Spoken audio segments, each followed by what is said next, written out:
영혼을 위해 당신은 얼마나 지혜로운가, 이런 제목으로 하나님의 말씀을 전하겠습니다. 여러분, 오늘 우리가 방금 읽은 이 말씀은요, 흔히 불의한 청지기의 비유라고 알려져 있습니다. 이 비유는요, 많은 크리스찬들이 읽을 때마다 어려워하는 그런 비유 가운데 하나입니다. 왜 그렇습니까? 바로 8절 때문입니다. 성경은 이렇게 말씀하십니다. 그 불의한 청지기가 지혜롭게 행하였으므로 주인이 그를 칭찬하였으니. 여기서 많은 분들이 이제 질문합니다. 아니, 불의한 사람을 왜 칭찬하신단 말인가? 주인의 재산을 허비한 사람이 아닌가? 나중에는 주인의 빚진 자들을 불러서 빚까지 깎아준 사람인데 어떻게 이런 사람을 칭찬할 수 있지? 그렇다면 주님께서 우리에게 불의하게 살라고 가르치신단 말인가? 이런 의문이 생기는 겁니다. 근데 여러분, 이 비유를 바르게 이해하시려면 처음부터 한 가지를 분명히 붙들어야 됩니다. 주님께서 이 불의한 청지기의 불의함을 칭찬하신 게 아닙니다. 주인이 칭찬한 것은요, 그의 죄가 아니에요. 그의 속임수가 아닙니다. 그의 부정직함이 아닙니다. 주인이 칭찬한 것은요, 하나입니다. 그가 자기 앞에 다가올 미래를 알았다는 것, 그리고 그 미래를 그냥 바라만 보고 있지 않았다는 것, 그리고 지금 할 수 있는 일을 신속하게 했다는 것입니다. 그러니까 다시 말하면 주인이 칭찬한 것은 그의 불의가 아니라 그의 지혜였습니다. 지혜. 불의는 책망받아야 됩니다. 죄는 회개해야 됩니다. 부정직은 결코 본받을 만한 것이 아니죠. 근데 다가올 미래를 알고 오늘을 준비한 이 지혜만큼 우리가 배워야 한다는 겁니다. 이걸 놓치면 이 비유 전체를 오해하게 되는 거죠. 그래서 오늘 우리에게 세상 사람들은요, 잠깐 있다 사라질 미래를 위해서 그렇게 치밀하게 준비하는데 너희는 영혼을 위해서 뭘 준비하고 있느냐 묻고 계십니다. 세상 사람들은 은퇴를 준비합니다. 노후를 준비합니다. 자녀의 미래를 준비합니다. 또 자기 비즈니스의 미래를 또 준비하죠. 근데 빛의 자녀인 우리는 어떻습니까? 우리는 영혼을 준비하고 계십니까? 그리스도의 심판석을 준비하고 계십니까? 주님 앞에서 회개 보고할 그날을 준비하고 계십니까? 바로 그것이요, 오늘 본문이 우리에게 던지는 질문입니다. 영혼을 위해서 여러분은 얼마나 지혜로우십니까? 한번 이제 오늘 본문의 얘기를 한번 하나씩 살펴보겠습니다. 먼저 본문 1절 한번 보십시오. 1절 다시 읽겠습니다. 시작. 그분께서 또한 자기 제자들에게 이르시되 어떤 부자에게 청지기가 있었는데 바로 그가 자기 재산을 허비했다는 비난의 말이 부자에게 들림으로. 주님께서 이 비유를 시작하시면서 가장 먼저 등장시킨 인물이 두 사람이에요. 하나는 어떤 부자이고 또 하나는 그의 청지기입니다. 이 두 사람의 관계를 이해하는 게 이 비유 전체를 푸는 첫 번째 열쇠입니다. 청지기가 뭐죠? 영어로는 스튜어드입니다. 청지기는요, 주인의 재산을 맡아 관리하는 사람이죠. 주인을 대신해서 집안을 다스리고 종들을 관리하고 재정을 운용하는 사람입니다. 근데 중요한 것이 있습니다.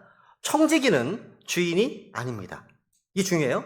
청지기는 관리자예요. 청지기는 소유자가 아닙니다. 청지기는 위임받은 자예요. 청지기입니다. 재산이 누구 겁니까? 주인 겁니다. 종들은 누구의 종들입니까? 주인의 종들입니다. 이 집은 누구의 집입니까? 주인의 집입니다. 청지기는요, 권한을 위임받았을 뿐이지 자기가 주인이 아니죠. 이게 중요합니다. 그리고 이것이 오늘 우리 인생을 설명하는 가장 중요한 단어예요. 청지기. 우리는 주인이 아닙니다. 우리는 청지기입니다. 내 생명도 내 것이 아니에요. 내 몸도 내 것이 아닙니다. 내 건강도 내 것이 아닙니다. 또 내 재물도 내 것이 아닙니다. 내 자녀도 내 것이 아닙니다. 내 재능과 영적 선물도 내 것이 아니에요. 모든 것이 하나님으로부터 왔고 하나님으로 말미암으며 또 다 하나님께 돌아갑니다. 로마서 11장 36절 읽어볼까요, 같이? 시작. 모든 것이 그분에게서 나오고 그분으로 말미암으며 그분께 돌아가느니 영광이 그분께 영원토록 있기를 원하노라. 아멘. 여러분, 이 말씀에 아멘 하는 것이 우리 믿음의 고백입니다. 하나님께서요, 내 삶의 주인이시고 내 가정의 주인이시고 내 인생의 주인이심을 인정하는 것이 믿음입니다. 한번 따라해 보실까요? 나의 주인은 하나님이십니다. 문제가 있어요. 우리가 정말 하나님을 주인으로 인정하며 살고 있는지 하는 겁니다. 입술로는 잘합니다. 입술로는 주님이라고 부릅니다. 근데 삶으로는요, 내가 주인처럼 살고 있지 않으십니까? 기도할 때는 주님, 주님, 주라고 부릅니다. 근데 결정할 때는 내 마음대로 하지 않으십니까? 예배당 안에서는 하나님을 주인으로 고백합니다. 근데 예배당 밖에서는요, 하나님이 안 계신 것처럼 살고 있지 않으십니까? 이것을 이제 신학적으로 실천적 무신론이라고 부릅니다. 실천적 무신론자는요, 하나님이 없다고 말하는 사람이 아닙니다. 하나님이 계신다고 말합니다. 말하면서 하나님이 안 계신 것처럼 사는 사람입니다. 입술에는 하나님이 있어요. 근데 삶에 없어요. 고백에는 주님이 있습니다. 근데 자기의 인생 플랜에는 주님이 없어요.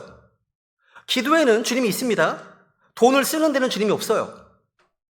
여러분, 이것이 오늘 우리가 주신 첫 번째 도전입니다.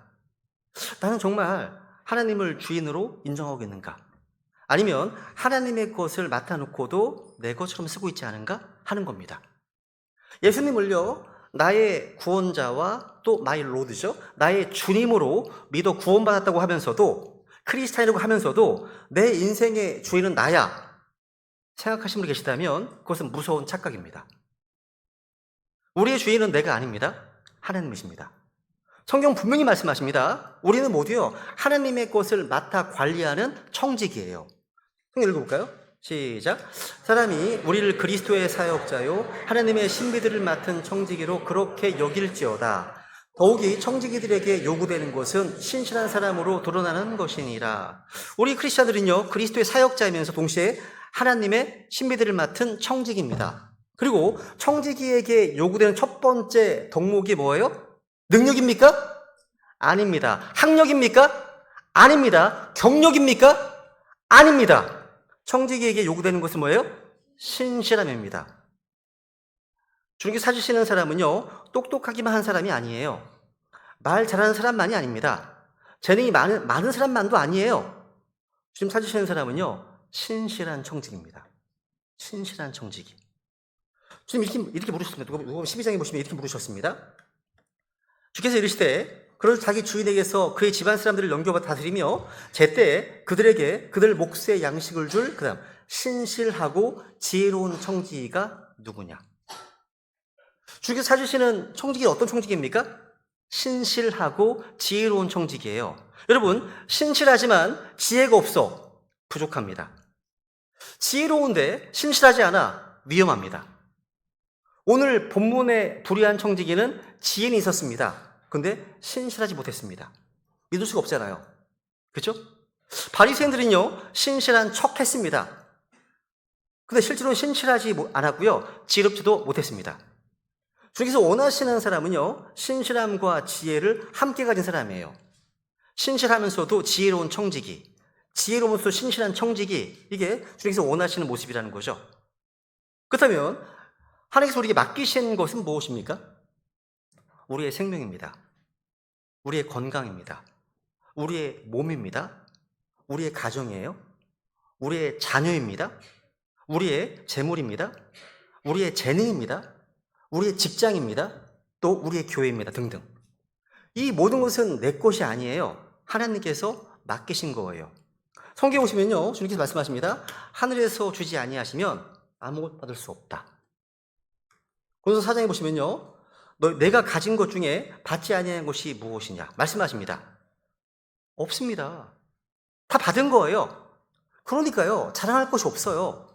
교만할 것도 없습니다. 내 마음대로 쓸 것도 없어요. 받은 것은 은혜이고요, 맡겨진 것이라면 사명이고요, 사용한 것은요, 언젠가 우리가 결산해야 될 책임입니다. 근데 본문에 나오는 청지기는 어떠했습니까? 1절에 보니까요, 그가 자기 재산을 허비했다는 비난의 말이 들렸습니다. 여기서 자기 재산, 이건 주인의 재산을 말합니다. 청지기가요, 이 주인의 것을 자기 것처럼 허비한 거죠. 여러분, 이것이 오늘 옛날에 그냥 청지기만의 이야기입니까? 아닙니다. 우리의 이야기예요. 하나님께서요, 우리에게 주신 시간을 내 것처럼 허비하네요. 하나님께 주신 이 몸을 내 것처럼 함부로 쓰네요. 또 하나님 주신 재물을 내 것처럼 내 마음대로 쓰네요. 그러면서 우리는 시간이 없다, 몸이 피곤하다, 이제 에너지가 고갈되었다, 물질이 부족하다 등등 이렇게 말합니다. 근데 정말 시간이 없는 겁니까? 아니면 시간을 빼앗긴 겁니까? 정말 에너지가 없는 거예요? 아니면 힘을 엉뚱한 데에 다 써버린 거 아닙니까? 성경 이런 말씀하십니다. 에베소 5장 16절 읽어볼까요? 시작. 시간을 되찾으라. 날들이 악하니라. 시간을 되찾으라. redeem. 뭐예요? 값을 주고 대가를 지불하고 다시 찾아오라는 말이잖아요. 왜? 세상은요, 우리의 시간을 빼앗아 갑니다. 알고리즘이 우리의 눈을 붙잡습니다. 뭔가 알람 소리가 우리의 귀를 붙잡습니다. 스크린 화면이 우리의 마음을 붙잡습니다. 그렇기 때문에 우리 성도들은요, 그 시간을 되찾아와야 돼요. 왜 그렇습니까? 그 시간은 내 시간이 아니라 주인의 것이기 때문입니다. 몸도 마찬가지예요. 우리 몸은요, 내 마음대로 굴려대는 내 소유물이 아닙니다. 성경에는 하나님의 것인 너희 몸과 너희 영으로 말씀하시죠. 성경은 우리 몸이 하나님의 것이고 또 하나님의 성전이라고 말씀합니다. 근데 우리는 그 성전을 어떻게 관리하고 있습니까? 밤 늦게까지 몸을 혹사하지 않으십니까? 아니면 너무 절제 없이 먹고 계시지 않으세요? 누군가 그런 말 하더라고요. 많은 사람들이 나이프와 포크로 제 무덤을 파고 있다고요. 잘못된 식습관으로 인해서 죽음의 길로 달려가고 있는 사람이 너무 많다는 거예요. 이런 얘기라면 어떤 분들은 에이, 어차피 모두가 죽을 몸인데 건강에 뭐 이렇게 신경을 쓰나요? 라고 말하기도 합니다. 그런데 그렇지가 않아요. 그보다 아파 보지 않아서 그런 거예요. 우리가 건강에 신경 쓰는 것은요, 그저 오래 살려고 하는 것이 아닙니다. 건강하게 살려고 그러는 거예요. 건강이 잘못되면 주님께서 맡기신 일을 제대로 감당하지 못하기 때문입니다. 그러니까 우리가 몸과 건강을 잘 돌보는 것은요, 주님께 쓰임받기 위해서요. 그래서 제가 원하는 탄수화물을 적게 먹는 거예요. 제가 원하는 칼국수를 절제하는 겁니다. 원하는 초콜릿을 절제하는 겁니다. 라면도 안 먹는 거예요. 주님께 쓰임받기 위해서. 이게 내 게 아니니까. 주님의 것이니까요. 그래서 여러분, 하나님의 성전을 잘 관리하는 것은 청지기의 의무예요. 내 것이 아니니까. 재물도 마찬가지예요. 학개서 2장을 보세요. 학개서 2장 8절. 주님 말씀하십니다. 은도 내 것이요 금도 내 것이라. 군대들의 주가 말하노라. 은도, 금도 주님의 것입니다. 여러분이 지금 소유하고 있는 모든 물질은 다 주님의 것이라는 거예요. 근데 하나님의 은혜로 우리에게 맡겨진 거예요. 주어진 겁니다. 그럼에도 불구하고 우리는 얼마나 쉽게 그 물질을 내 것처럼 사용하십니까? 여러분, 물질은요, 결국 가벼운 문제가 아니에요. 성경에 보시면요, 우리 예수님께서 하나님과 이 돈의 신 맘몬을 같은 선상에 놓고 비교하시잖아요. 그죠? 너희가 하나님과 맘몬을 겸하여 섬길 수 없다. 아시다시피 하나님은 전지전능하십니다. 그 어떤 것도 하나님과 경쟁 상대가 될 만한 것은 없어요. 그럼에도 불구하고 오늘날 이 땅에서 하나님의 자리를 대신할 수 있는 것 같이 느껴지는 것이 있는데 그게 바로 맘몬으로서의 돈입니다. 돈이요, 사람의 마음을 끌고 갑니다. 돈을 보면요, 돈을 쓰는 걸 보면 그 사람의 우선순위를 드러냅니다. 돈은요, 누가 우리의 주인인가를 드러내요.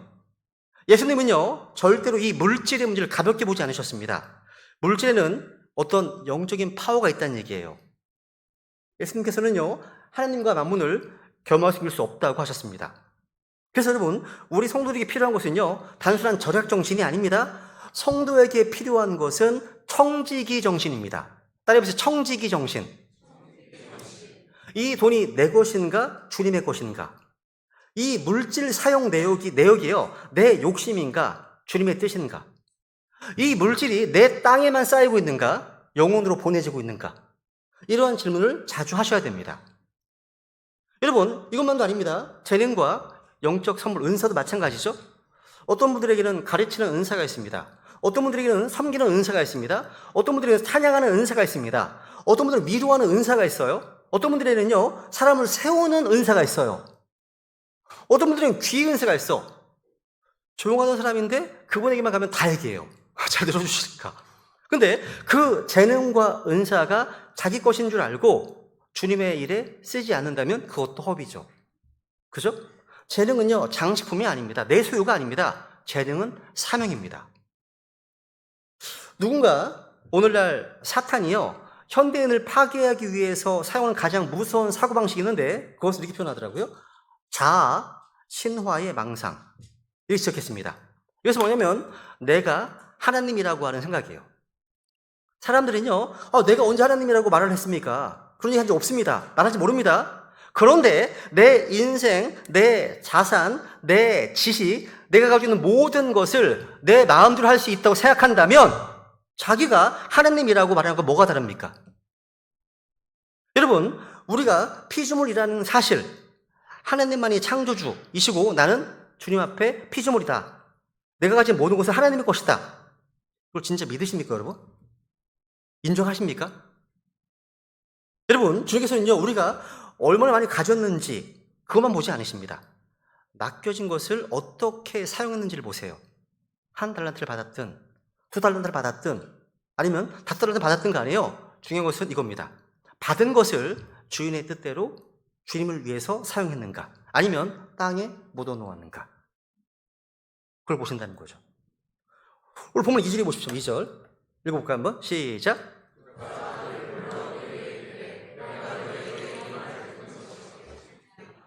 내 청지기 직분에 대하여 회개보고를 하라. 내가 더 이상 청지기가 되지 못하리라 하매. 주인이 청지기를 불렀습니다. 딱 두 마디 하시네요. 첫 번째, 회개보고하라. 두 번째, 네가 더 이상 청지기가 되지 못한다. 이걸 쉽게 얘기하면요, 하나는 회개 감사하겠다는 것이고요, 또 하나는 뭡니까? 해고. 많이 쓰잖아요. You are fire. 해고를 통제한 거예요. 통제하는 겁니다. 근데 여러분, 이 두 마디는요, 이 비유 속 청지기에게만 해당되는 말이 아닙니다. 언젠가 우리 모두가 주님 앞에서 듣게 될 말입니다. 회개보고 해야 돼, 너. 회개보고 하라. 성경에 말씀하시잖아요. 사람인들이 무슨 쓸데없는 말을 하든지 회개보고를 해야 됩니다. 그러니까 그 한마디까지도 다 회개보고 대상이라는 거죠. 로마 14장 12절입니다. 시작. 그런즉 이처럼 우리 각 사람이 자신에 관하여 하나님께 회개보고를 하리라. 또 그들은 살아있는 자들과 죽은 자들을 심판할 준비가 되신 분께 회개보고를 하리라. 그러니까 회개보고에서 면제되는 사람이 있어요? 없어요? 없습니다. 한 사람도 없습니다. 저와 같은 목회자도 해야 됩니다. 여기 계신 성도님들도 다 하셔야 됩니다. 누구도 예외가 없어요. 읽어볼까요? 시작. 이는 우리가 반드시 다 그리스도 심판석 앞에 나타날 것이기 때문이라. 이로써 각 사람이 좋은 것이든 나쁜 것이든 자기가 행한 것에 따라 자기 몸 안에서 이루어진 것들을 받으리라. 여기서 중요한 단어가 있습니다. 반드시. 반드시입니다. 우리가 maybe도 아닙니다. 아마도 서게 될 것이다가 아닙니다. 또 몇몇 사람만 설 것이다. 아닙니다. 반드시 다. 따라해보세요. 반드시 다. 오래 믿은 사람도 서야 됩니다. 갓 믿은 사람도 서야 됩니다. 누구도 예외가 없어요. 좋은 것이든 나쁜 것이든 드러난 것이든 숨겨진 것이든 사람들이 알아준 것이든 몰라준 것이든 주님 앞에서 다 드러납니다. 숨길 수가 없습니다. 피할 수가 없는 거예요. 반드시 회개 보고할 날이 온다는 거죠. 두려운 거예요. 두려운 겁니다. 주님 또 이렇게 얘기합니다. 내가 더 이상 청지기가 되지 못한다. 한마디 뭐예요? 해고 통보입니다. 이걸 영적으로 말하면 이 땅의 청지기 직분이 끝나는 날을 보여주는 거예요. 근데 언제입니까? 죽음의 날입니다. 죽음의 날. 심장이 멈추는 그 순간 우리는 더 이상 이 땅의 청지기가 아닙니다. 그날에는요, 집도 내려놔야 됩니다. 자동차도 내려놔야 됩니다. 직장도 어떤 이 땅의 타이틀, 직분도 내려놔야 됩니다. 가지고 있는 모든 것을 다 내려놔야 됩니다. 사람들이 불러주던 이름 다 내려놔야 됩니다. 욥기 1장 보시면요, 내가 내 어머니 태에서 벌거 벗고 나왔으니 벌거 쓴 채로 거기로 돌아가리라. 또 도노서 5장에 보시면 자기 수고의 산물 중에서 아무것도 손에 들고 가지 못한다. 읽어볼까요? 시작. 이는 우리가 이 세상에 아무것도 가지고 오지 아니하였으므로 아무것도 가지고 갈 수 없음이 확실하기 때문이라. 가지고 온 것이 없으니까요, 가져갈 것도 없는 거죠. 그날이 오면요, 내가 살던 집에는 다른 누군가 살 거예요. 내가 차던 타는 폐차되거나 다른 사람이 탈 겁니다. 내가 매일 출근하던 직장의 어떤 그런 자리는 다른 사람이 앉을 겁니다. 내가 하던 일도 다른 사람의 손으로 넘어갈 거예요. 우리는 빈손으로 가는 거예요. 그런데 한 가지는 가지고 갑니다. 주님을 위해서 산 것. 주님의 뜻대로 사용한 것은 영원히 남습니다. 여러분, 이 말씀을 가볍게 듣지 마시기 바랍니다. 내 청지기 직분에 대하여 회개 보고를 하라. 내가 더 이상 청지기가 되지 못하리라. 이 두 말씀은요, 우리 모두에게 이미 예고된 통보입니다. 문제는요, 그 날이 오느냐 오지 않느냐가 아니에요. 그날은 반드시 와요. 문제는 그날이 언제냐 하는 겁니다. 그날이요, 오늘일 수도 있습니다. 내일일 수도 있습니다. 그날이요, 생각보다 가까울 수도 있어요. 성경 말씀하십니다. 한번 죽은 것은 사람들에게 정해지는 것이요, 이것 뒤에는 심판이 있나니. 죽음은 정해져 있습니다. 심판도 정해져 있습니다. 죽음도 확실하고 심판도 확실합니다. 확실치 않은 것은 하나 있습니다. 그날이 언제냐는 것뿐입니다. 그러므로 오늘 이 시간 우리는요, 한번 스스로에게 물어봐야 돼요. 나는 어떤 청지기인가? 주인의 것을 허비하는 청지기 아닌가? 아니면 주인의 것을 신실하게 관리하고 주인의 뜻대로 사용하는 청지기인가? 하나님이 맡기신 것을 잘 관리하고 있는가? 그 시간을 주님을 위해 쓰고 있는가? 아니면 세상의 쾌락과 즐거움에 이 시간을 흘려보내고 있지 않은가? 또 맡기신 재물을요, 하나님의 영광과 그분의 의를 위해서 쓰고 있는가? 아니면 내 욕심과 내 만족을 위해서만 쓰고 있지 않은가? 또 주신 은사와 재능을 교회를 세우는 데 쓰고 있지 않은가? 아니면 내 이름을 높이는 데만 쓰고 있지 않은가? 언젠가 주님 앞에 서서요, 내 청지기 직분에 대해 회개보고를 하라. 이 말씀을 들을 때 우리가 무엇이라고 답변할 수 있겠습니까? 이게 이 비유의 출발점이에요. 우리는 모두 청지기입니다. 주인은 하나님이십니다. 우리가 가진 모든 것은 다 주님의 것입니다. 그리고 반드시 회개보고할 날이 온다는 사실. 이 사실을 붙들 때 우리는 비로소 이 비유를 바르게 이해할 수 있습니다. 다시 말씀드립니다. 나는 주인이 아니에요. 주인은 하나님이십니다. 나는 청지기예요. 내 것은 없습니다. 다 주님의 것입니다. 그러니까 내 마음대로 살 수 없어요. 왜? 주님을 반드시 결산해야 하기 때문에. 이게 첫 번째 교훈입니다. 두 번째, 이제 3절부터 7절까지를 보는데요. 이 불의한 청지기는요, 주인으로부터 이제 회고 통보를 받았잖아요. 그죠? 이렇게 해요. 그죠? 내 청지기 직분에 대해 회개보고하라. 또 더 이상 청지기 되지 못하리라. 이때 이가 어떻게 반응했을까요? 이게 정말 중요해요. 왜냐하면 주인이 칭찬한 게 이거거든요.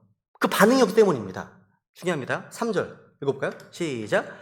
그때 청지기가 속으로 이르되 내 주인이 내게서 청지기 직분을 빼앗으니 내가 무엇을 할까? 땅을 팔 수도 없고 구걸하자니 부끄럽구나.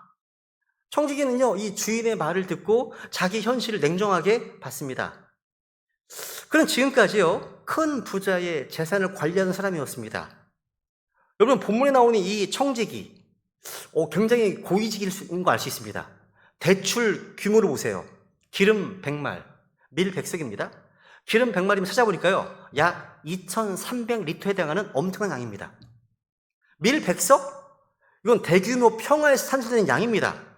이 정도 규모의 재산을 관리하는 사람입니다. 사람을 부리고 장부를 관리하고 재정을 움직이던 사람이었습니다. 그런데 이제 그 자리를 잃게 되었습니다. 그런데 문제는 단순한 퇴직이 아니었습니다. 불명예 해고였습니다. 비난받고 쫓겨나는 것이었거든요. 그러니까 다른 부잣집에 취업도 안 돼요. 안 되는 겁니다. 그 한마디로 동종 업계에서 완전히 퇴출된 거예요. 그런 상황입니다. 그래서 그는 얘기합니다. 땅을 팔 수도 없고 구걸하자니 부끄럽구나.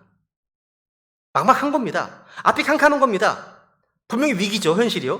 그런데 이거 주목해야 될 것이 있습니다. 이 청지기는요, 절망하지 않았습니다. 불평하지 않았습니다. 주인을 탓하지 않았습니다. 자포자기 하지 않았습니다. 대신 냉철하게 자기 상황을 분석했습니다. 그리고 자기가 할 수 있는 일이 무엇인지를 찾았어요. 이게 지혜예요. 여러분, 위기 앞에서 무너지는 사람이 있습니다. 위기 앞에서 원망하는 사람이 있습니다. 위기 앞에서 남 탓하는 사람이 있습니다. 그런데 지혜로운 사람은요, 위기 앞에서 묻습니다. 지금 내가 뭘 할 수 있을까? 잠언 27장 21절입니다. 시작. 분별 있는 자는 해악을 미리 보고 숨으나 단순한 자들은 나아가다가 벌을 받느니라. 이 청지기는요, 불의한 사람이었어요. 그런데 단순한 사람은 아니었어요. 다가올 해악을 미리 보고 준비했거든요. 그리고 지금 해야 할 일을 결심합니다. 본문 4절에 보시면 내가 무엇을 할지 결심하였으니 라고 이렇게 고백합니다. 이 말은요, 이제 내가 뭘 해야 할지 알겠다 선언입니다. 그는 결심했습니다. 그리고 곧바로 움직였습니다. 머뭇거리지 않았습니다. 망설이지 않았습니다. 언제 한번 해야지. 미루지 않았습니다. 그런 위기를 봤고요. 또 미래를 생각했고요. 결심한 바로 그 순간 움직였습니다. 여러분, 이 사람은요, 불의한 사람이었어요. 이건 분명해요. 근데 그 사람의 신속한 판단력, 과감한 실행력, 또 미래를 준비하는 긴박감만큼은 배워야 돼요. 주님께서 칭찬하신 것은요, 그의 불의가 아닙니다. 그의 속임수가 아닙니다. 그의 어떤 계산적인 마음도 아닙니다. 주님께서 주목하신 건 뭡니까? 경고를 들었을 때 즉시 반응하는 태도입니다. 그러면 그가 한 일이 뭐예요? 5절부터 7절까지 말씀을 보면요, 주인에게 빚진 사람을 하나씩 불렀습니다.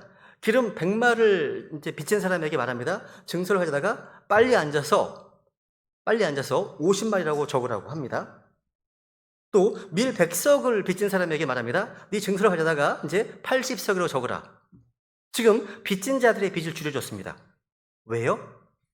자기가 청지기 쫓겨난 뒤에 그 사람들이 자기를 받아줄 것을 기대했기 때문입니다. 쉽게 말하면 이런 거죠. 내가 지금 널 도와줄 테니까 나중에 네가 나를 좀 도와줘. 이런 거예요. 그죠? 그러니까 순수한 동기가 아니죠. 깨끗한 마음도 아니었습니다. 근데 분명한 것은요, 그는요, 자기에게 남아있는 짧은 시간과 남아있는 청지기의 권한을 사용해서 다가올 미래를 준비했다는 거예요. 여기서 조금 이해할 게 하나 있습니다. 당시 유대사회에서는 자기 동족에게 이자를 받는 것은 율법으로 금지되어 있었습니다. 우리 공부했었죠? 출애굽기에서도 금지되어 있고요.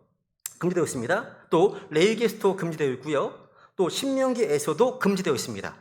그러니까 주율법은 분명합니다. 동족에게 이자를 받지 말라고 명령하고 있습니다.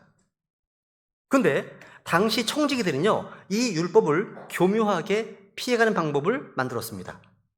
실제로요, 밀 80석을 빌려주면서 증서에는 100석으로 적는 시기였다는 거죠. 그러니까 겉으로는요, 서류상으로는 이자가 없는 것처럼 보이지만 실제로는요, 20석에 선이자라고 하죠. 선이자를 붙여놓은 거예요. 그러니까 이 청지기가 증서를 줄여준 것은요, 부풀려진 부분을 낮춘 것을 볼 수 있습니다. 이것을 어떻게 보면 자기가 그동안 부당하게 부풀려 놓은 것을 바로잡는 것이기도 해요. 물론 그의 동기는 순수하지 않았습니다. 그런데 결과적으로 빚진 자들에게는 정말 큰 은혜가 되었습니다. 10억 빚졌는데 5억으로 깎아준 거 아니에요. 엄청난 거 아닙니까 이게요? 그렇죠? 근데 여기서요, 정말 중요한 단어가 나와요. 6절에 보시면요, 아래 보시면 빨리 앉아, sit down quickly. 빨리 앉아, 빨리란 말이에요.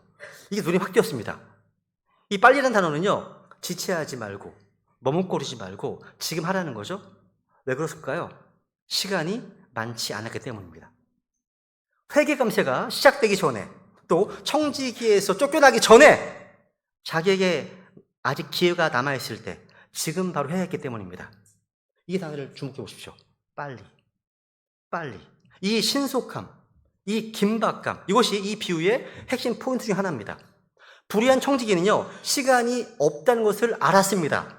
그리고 기회가 오래가지 않는다는 것을 알았어요. 지금 움직이지 않으면 늦을 수 있겠구나. 알았습니다. 그래서 빨리 움직였어요. 빨리. 그렇다면 오늘 우리는 어떠십니까? 하나님 말씀을 들을 때 빨리 반응하십니까? 성령님께서 우리의 양심을 찌르실 때 빨리 돌이키십니까? 잘못된 것임을 깨달았을 때 빨리 바로 잡으십니까? 내가 해야 될 일을 알았을 때 빨리 순종하십니까? 아니면 나중에 하지 뭐 다음에 하지 뭐, 조금 더 있다 하지 뭐, 미루십니까? 여러분, 하나님의 경고 앞에서 가장 위험한 말이 무엇인지 아세요? later, 나중에라는 말이에요.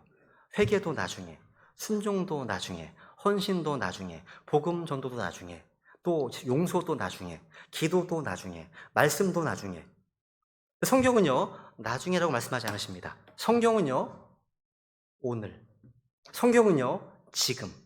말씀하십니다. 그죠? 보라, 지금이 받아주신 때고, 보라, 지금이 구원의 날이니라.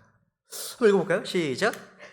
성령님께서 이르시기를 오늘 너희가 그분의 음성을 듣거든 경노하게 하던 때, 즉 광야에서 시험하던 날에 한 것 같이 너희 마음을 강팍하게 하지 말라. 여러분, 하나님의 음성을 들었으면 오늘 반응하셔야 됩니다.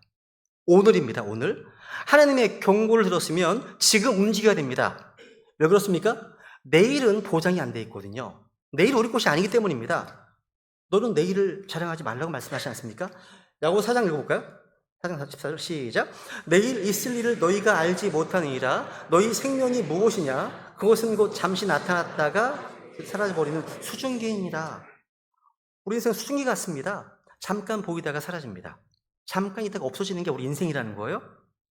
그러므로 하나님의 경고를 들을 때 미루시면 안 돼요. 마음속에 복음 전도에 대한 부담이 생기잖아요. 바로 하셔야 돼요. 나중에 가면 못할 수도 있습니다. 여러분, 오늘 돌이켜야 됩니다. 오늘 뭔가 바로 잡으셔야 됩니다. 오늘 순종하셔야 됩니다. 오늘. 성경에 보시면요, 하나님의 이 경고에 반응한 사람과 그 경고를 무시한 두 부류의 사람이 나와요. 하나님의 경고를 듣고 즉시 반응한 사람들이 있고요, 경고를 무시한 사람이 나온다는 거죠. 그런데 그 반응의 차이가요, 운명을 갈라놓습니다.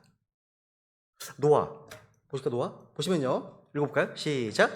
그러므로 노아는 아직 보지 못한 일들에 대해 하나님으로부터 경고를 받고 두려움으로 움직여 방주를 예비함으로 집을 구원하였습니다. 이게 보세요. 노아는요, 경고를 받고 어떻게 했습니까? 두려움으로 움직였습니다. 움직였어요. 비가 왔기 때문에 움직인 게 아니에요. 아직 비 한 방울 내리지 않았습니다. 근데 노아는요, 아직 보지 못한 일에 대해 경고를 받고 주님의 말씀만 믿고 움직였습니다. 그 결과 자기 집을 구원했습니다. 반면에 기억하십니까? 롯의 사이들? 롯이 말했습니다. 주께서 이 도시를 멸하시리니 너희는 일어나 이곳을 떠나라 하였으나 그의 사이들은 그를 농담하는 자로 여겼더라. 그 사이들은요, 롯을 농담하는 자로 여겼습니다. 경고를 들었습니다. 하지만 웃어넘겼습니다. 그 결과 이들은 소돔과 함께 멸망했습니다. 심지어 롯 자신도 망설였거든요. 롯이 망설였습니다. 그래서 선사들이 그의 손을 잡아서 억지로 끌어놔야 했습니다. 여러분, 노아는 경고를 듣고 움직였습니다. 롯의 사이들은요, 경고를 듣고 비웃었습니다. 롯은요, 경고를 듣고 망설였습니다.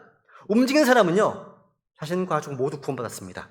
비웃은 사람은요, 멸망당했습니다. 망설인 사람은요, 자기만 겨우 건진받았습니다. 여러분, 어느 쪽이십니까? 오늘 본문에 바리새인들이 등장합니다. 원래 이 내용을요, 바리새인도 듣고 있었거든요. 14절에 보시면요, 탐욕스러운 바리새인들도 이 모든 것들을 듣고 그분을 비웃음에. 여러분, 누가 말씀하고 계십니까? 주님께서 말씀하고 계십니다. 그들의 면전에서 회개하라고, 하늘나라 가까이 왔다고, 회개 도구를 준비하라고 말씀하셨습니다. 근데 그들은 어떻게 했습니까? 그분을 비웃었습니다. 경고를 듣고도 웃었습니다. 진리를 듣고도 조롱했습니다. 심판을 듣고도 바뀌지 않습니다.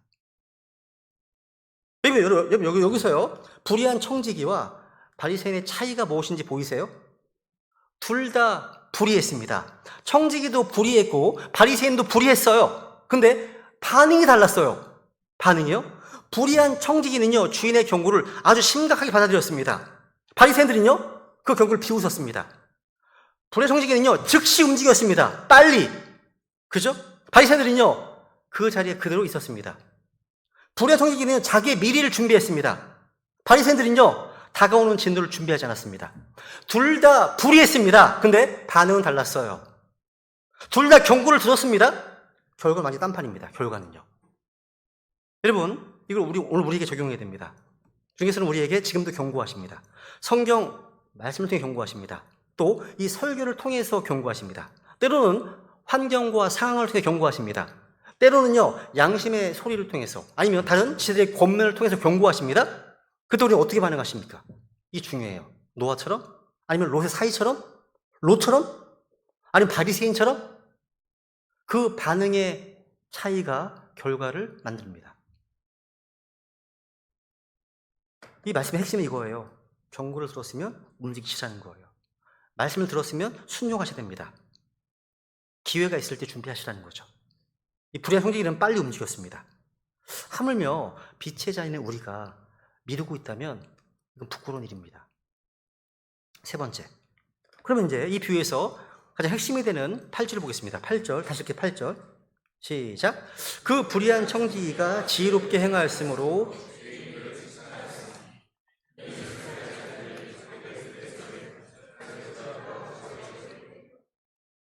여기서 주인이 칭찬한 것이 무엇입니까?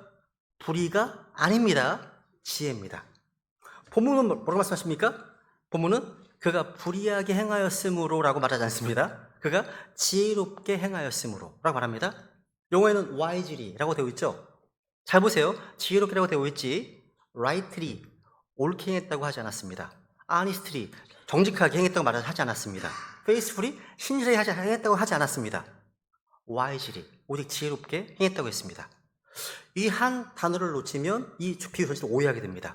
주인은요, 청지기의 도덕성을 칭찬한 게 아닙니다. 그의 인격을 칭찬한 것이 아닙니다. 그의 정직함을 칭찬한 게 아닙니다. 그의 불의를 칭찬한 게 아닙니다. 본문은 여전히 그를 불의한 청지기라고 부릅니다. 불의한 사람이에요. 잘못된 사람입니다. 책망받아야 할 사람입니다. 그래서 그는 해고당한 거예요. 근데 주인이 칭찬한 것은요, 그의 불의가 아니라 위기 상황에서 보여준 그의 지혜입니다. 지혜요? 이 사람은 미래를 봤고요, 현실을 판단했습니다. 그리고 시간이 없음을 알았습니다. 그리고 즉시 움직였습니다. 주인이 칭찬한 것은 바로 그거예요. 그의 죄가 아니에요. 그의 판단력입니다. 그의 속임수가 아닙니다. 그의 과감한 실행력입니다. 그의 부정직함이 아닙니다. 그의 준비성입니다. 여러분, 세상에서 이런 일이 있지 않습니까? 어떤 사람은요, 도덕적으로 문제가 많아요. 인격적으로 뭔가 정말 칭찬할 것이 없어요. 그런데 일을 처리하는 능력만큼은 탁월해요. 그죠? 그런 사람 보면요, 우리가 뭐라고 말합니까? 저 사람은 좀 그런데 머리는 좋아. 인간적으로 참 별론데 일 처리는 확실해. 이런 말 하지 않습니까? 비슷해요. 비슷합니다. 그러니까 그 사람의 인격을 칭찬하는 것은 아니지만 그 사람의 능력과 판단력만큼 인정하는 겁니다. 주인에 대한 칭찬은 바로 이런 종류의 칭찬이에요. 네가 불의한 것은 맞아. 그래서 해고하는 거야. 그러나 네가 이 상황에서 보여준 지혜만큼은 인정한다는 거예요. 이것이 주인의 칭찬의 본질입니다. 그리고 주님께서는 이 칭찬을 통해서요, 제자들에게, 그리고 옆에 듣고 있던 바리새인들에게, 그리고 오늘 여기 계신 여러분들에게 한 가지를 가르치려는 겁니다. 8절 뒤를 보세요. 읽어볼까요? 뒤에만 시작. 이는 이 세상의 자녀들이 자기들 세대에서는 빛의 자녀들보다 더 지혜롭기 때문이니라. 여기서 이 세상의 자녀들은 누굽니까? 구원받지 못한 세상 사람들을 가리킵니다. 그리고 빛의 자녀들은 누굽니까? 구원받은 우리 성도들입니다. 읽어볼까요? 시작. 너희가 한때는 어둠이었으나 이제는 주 안에서 빛이니 빛의 자녀들로서 걸으라. 우리는 빛의 자녀들입니다. 그죠? 근데 주님께서 뭐라고 말씀하십니까? 세상 사람들이요, 자기들 세대에서는 우리보다 더 지혜롭다고 하시네요. 여기서 오해하지 마십시오. 이것은 세상 사람들이요, 우리보다 더 착하다는 말이 아니에요. 세상 사람이 더 의롭다는 말이 아닙니다. 더 지혜롭다는 말입니다. 자기들 세대에서는, 그러니까 이 세상에서 자기 현재와 미래를 준비하는 일에 더 지혜롭다는 거예요. 이게 무슨 말이에요? 세상 사람들 한번 보세요, 한번. 그들은요, 잠깐 있다 사라질 인생의 미래를 위해서 얼마나 치밀하게 준비합니까? 좋은 학교에 가기 위해서 밤잠을 줄이면서 열심히 공부합니다. 좋은 직장에 들어가기 위해서 스펙을 쌓습니다. 은퇴 후를 위해서 연금을 붓습니다. 위험을 대비 이것저것 보험을 듭니다. 건강을 위해서 운동하고 식단을 관리하고 정기적으로 건강검진을 받습니다. 사업을 위해서 시장을 분석하고 계획을 세웁니다. 그들은요, 이 땅의 미래를 위해서 생각해요. 계산합니다. 준비합니다. 움직여요. 그런데 빛의 자녀들은 어떻습니까? 우리는요, 이 땅 바라보는 사람들이 아닙니다. 우리는 영혼을 가진 사람들이에요. 이 땅의 삶이 끝나도요, 끝이 아닌 사람들이잖아요. 우리는요, 그리고 심판석 앞에서 회개 보고를 해야 되는 사람들입니다. 영원한 상급을 바라보는 사람들입니다. 썩지 않을 왕관을 사모하는 사람들입니다. 그렇다면 우리는 그 영혼을 위해서 준비하고 있으십니까? 세상 사람들은요, 은퇴 후에 한 20, 30년 살 것을 위해서 평생 준비합니다. 그렇다면 우리는 영혼을 위해서 뭘 준비하고 계십니까? 세상 사람들은요, 몸의 건강을 위해서 운동하고 식단을 관리하잖아요. 우리는 영적 건강을 위해서 매일 성경을 읽고 기도, 경건 생활을 하고 계십니까? 세상 사람들은요, 자기 비즈니스를 위해서 밤잠을 줄이며 일합니다. 열심히 일합니다. 우리는 주님의 사역을 위해서 얼마나 헌신하고 계십니까? 세상 사람들은요, 자녀의 성공을 위해서 온 힘을 쏟습니다. 그렇다면 우리는 자녀의 영적 성장과 믿음을 위해서 얼마나 애를 쓰고 계십니까? 여러분, 주님의 말씀은요, 칭찬이 아닙니다. 탄식이에요, 탄식. 탄식입니다. 세상 사람들은 자기들의 짧은 미래를 위해서 저렇게 준비하는데 영혼을 가진 너희는 왜 그렇게 살지 못하느냐? 책망하시는 거예요. 도전입니다. 지금. 바울이 이렇게 얘기했습니다. 읽어볼까요? 시작. 애쓰는 자마다 모든 일에 절제하나니 이제 그들은 썩을 왕관을 얻기 위해 그 일을 하지만 우리는 썩지 아니할 왕관을 얻기 위해 하느니라. 세상 운동선수들은요, 썩을 왕관을 위해서 절제하잖아요. 사라질 트로피 하나를 위해서 매일 훈련하고 땀을 흘립니다. 근데 우리는요, 썩지 않을 왕관, 영원한 상급을 바라보는 사람들입니다. 주님의 칭찬을 바라보는 사람들입니다. 그렇다면 세상 사람들이요, 썩을 왕관을 위해서 쏟는 열심보다 우리가 썩지 않을 왕관을 위해서 드리는 헌신이 더 약해서야 되겠느냐 하는 겁니다. 세상 사람들이 잠깐의 성공을 위해서 쏟는 지혜보다 우리가 영혼을 위해 드리는 지혜가 더 부족해서야 되겠습니까? 이것이 오늘 본문이 우리에게 주시는 도전입니다. 오늘 설교 제목처럼요, 영혼을 위해서 당신은 얼마나 지혜롭습니까? 우리는 영혼을 위해 사는 사람들입니다. 그러므로 세상 사람들보다 더 지혜롭게 영혼을 준비하십시오. 그리고 남는 것은 딱 하나예요.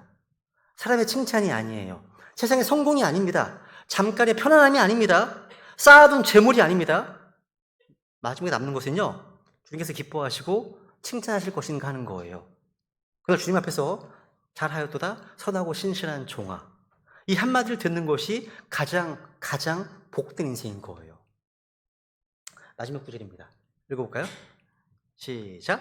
그러므로 내 사랑하는 형제들아, 너희는 굳게 서서 흔들리지 말고 항상 주의를 넘치게 하라. 너희 수고가 주 안에서 헛되지 않은 줄 너희가 아느니라. 여러분, 주님 안에서의 수고는 헛되지 않습니다.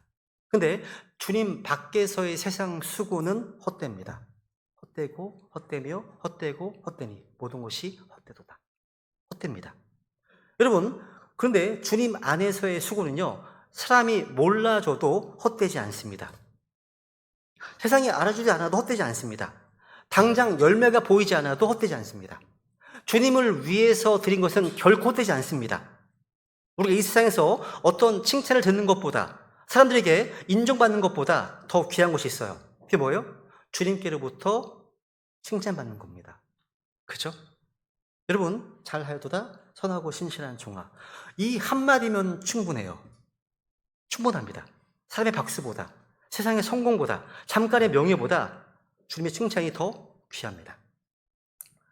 제가 한 사람의 이야기를 이제 소개하면서 말씀을 마치겠습니다. 여러분, 위대한 작곡가 조셉 하이든을 아실 거예요. 하이든 아시죠? 그죠? 하이든은요, 많은 훌륭한 음악을 작곡한 사람이에요. 하루는 어떤 사람이 이제 하이든에게 이렇게 물었답니다. 당신은 그 놀라운 음악을 작곡하는 영감을 어디서 얻었습니까? 이렇게 묻습니다. 근데 하이든이 이렇게 대답을 해요. 나는 기도할 때마다 이렇게 기도한답니다. 하나님이 내 삶의 주인이십니다. 하나님께서 저에게 지혜를 주셔서 아름다운 음악을 작곡하게 하신다면 저는 그 음악을 하나님의 영광을 위해서 주님께 드리겠습니다. 라고 기도한다는 거예요. 이게 바로 청지기의 마음입니다. 청지기의 마음이에요. 그래서 여러분, 하이든 대표적인 작품 가운데 유명한 곡이 있죠? 다 아시는 거 뭐예요? 천지창조. 천지창조가 있습니다. 이 곡이요, 비엔나에서 연주되는 날이 있습니다. 하이든이 그때 몸이 몹시 아파가지고요, 무대 뒤쪽에 앉아 있었습니다. 연주가 끝나자 청중들은 다 크게 감동해서요, 일어나서 지휘자에게 박수를 보냈습니다. 그때 지휘자는요, 청중들의 박수를 중단시키면서 뒷좌석에 앉아있는 하이든을 가리켰습니다. 그리고 말하는 거예요. 저분입니다. 저분이 이 놀라운 음악을 작곡했습니다. 그러자 총중들이요 다시 하이든을 바라보면서 박수를 부르기 시작했습니다. 그때 하이든은요 이 박수를 멈추게 했습니다. 그리고 하늘을 가리키며 이렇게 고백했습니다. I'm nothing. 나는 아무것도 아닙니다. 그분이 모든 것입니다. 이 모든 것은 하늘로부터 온 것입니다. 주님께서 저에게 지혜를 주신 거예요. 그분께만 영광을 돌리십시오. 이게 하이든의 고백이었습니다. 이게 청지기 고백인 거예요. 나는 아무것도 아닙니다. 그분이 모든 것입니다. 내가 가진 것은 내 것이 아닙니다. 하늘로부터 온 것입니다. 내 생명도 주님의 것입니다. 내 시간도 주님의 것입니다. 내 재능과 은수도 주님의 것입니다. 내 재물도 주님의 것입니다. 내 몸도 주님의 것입니다. 그러므로 내게 영광이 아니라 주님께 영광인 거죠. 내 이름이 아니라 주님의 이름인 거죠. 내 뜻이 아니라 주님의 뜻입니다. 여러분, 이것이 오늘 우리가 회복해야 될 고백입니다. 우리 이 시간 오늘 주신 말씀을 마음에 새기시면서요 이렇게 결단하면 좋겠습니다. 나는 주인이 아닙니다. 나는 청직입니다. 내 것은 없습니다. 다 주님의 것입니다. 그러므로 미루지 않겠습니다. 허비하지 않겠습니다. 주님께서 맡기신 것을 신실하게 사용하겠습니다. 세상 사람보다 더 지혜롭게 영혼을 준비하겠습니다. 우리 사랑하는 베네치를 모두가 그날에 잘하였도다. 선하고 신실한 종아. 이런 주님의 칭찬을 듣는 신실하고 지혜로운 청지기가 되겠다고 결단하시면서 이 시간 주님께 은혜를 구하겠습니다. 기도하시겠습니다.